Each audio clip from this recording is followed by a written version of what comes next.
Hello, my philosophers, and welcome to Friday.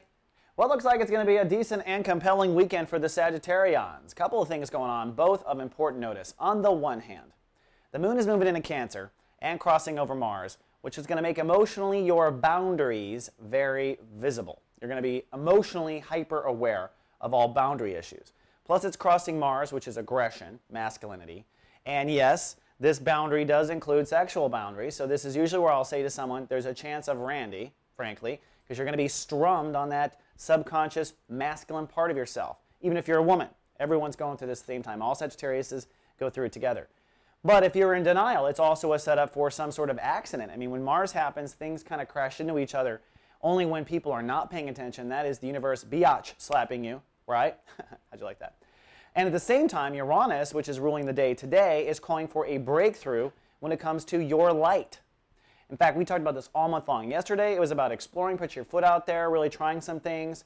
The topic, of course, was Sun and Aries, are your personal dreams. This is the month where Sagittarians get back on track to what their light really vibrates at, getting to the core of your own light so you can light cast it to the universe and have your dreams come true. So trying to get to the core of your light. All the issues around, do you deserve it, do you don't deserve it? Are you creative enough? Whatever it is you bring to that table, the universe has said, let's shake that stuff out, get you back to the light, and light cast your dreams into reality, which may include romance, by the way. So if you've been kind of wondering if you should go up and ask that particular person on a date, I would say take a cab, but do it because you're well set up for romance and you're well set up for intimacy and you're well set up for all of that.